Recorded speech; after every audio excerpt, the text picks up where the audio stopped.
plexiglass, having finished whatever note he was making. Dante wonders where she should start. Her lips are cracked, which causes her to grimace as she speaks. "You want to know about the attack?" she asks, blinking under the bright lights. "Start with first contact," he says. "I can lower the lights if that would help." "Yeah," she replies, squinting. "And can I have a drink of water?" he asks, finishing a question that trailed from her lips like a meteor burning through the night sky. "Yeah." For now, he leaves her sitting perched on the side of a bed in the medical bay. The stiff, pressed sheets are white and clean. It feels wrong to rest her dirty hands on them, so she cups her fingers in her lap. Her blue flight suit looks more like that of a greasy mechanic than an astronaut. Hypersleep chambers are functional, not aesthetic, and certainly not designed for comfort. They're intended to keep people alive, not prepare them for a Vogue cover shoot. White suspension fluid has dried in patches on her trouser legs.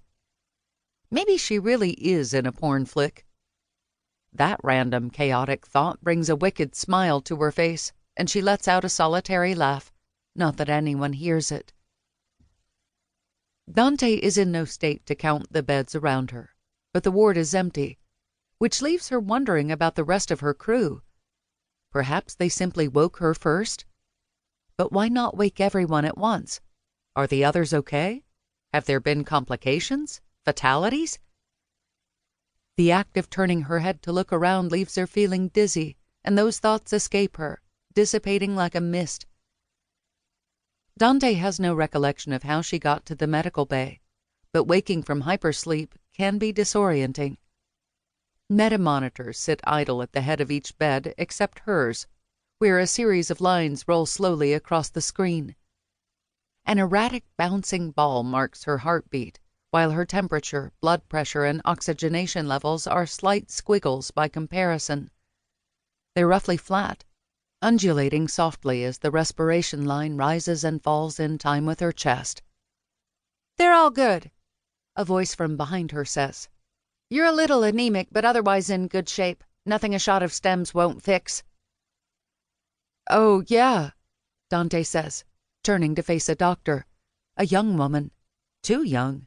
She could be in her teens. What the hell is she doing out here on the frontier? Perhaps she hides her age well. Dante's confused, but doesn't know why. Nothing's wrong, not that she can tell, and yet she feels uneasy. It's nonsense. She's been revived. It's not uncommon to feel a little ill following a stretch in hypersleep. She distracts herself, saying, "We could have used this tech on the Acheron." The doctor looks down at her semi-transparent computerized flex sheet. "Oh, you were the flight surgeon?" Not convincing. Dante doesn't say anything, but she's sure the doctor knew that before looking at the information sheet.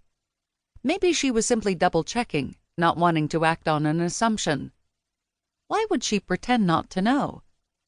It was the slight pause, the brief change in pitch, the uncertainty about what she was going to say that tipped off Dante. "Our AI Jeeves did all the surgery, but yeah, that's the title.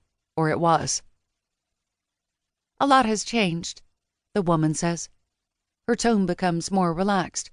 It's as though she got something awkward out of the way.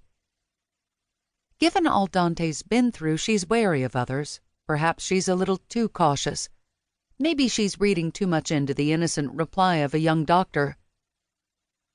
"Time dilation will do that," Dante replies, agreeing with the doctor. The doctor smiles. It's fake, of course, a professional courtesy at best. "How long were you out there?" the doctor asks, but doesn't she know? She's being polite, trying to be nice. "By our reckoning? One way? Roughly 25 years, I guess. Earthbound time was just over 90 years, if I remember correctly." "That's pretty close," she says, checking her notes. "You were clocked at 96C outbound by the Deep Space Observatory." Dante's head is pounding. Relativistic equations were never her thing. Normally, physicists refer to something like the subliminal speed of the Acheron as .96, so the doctor's reply strikes.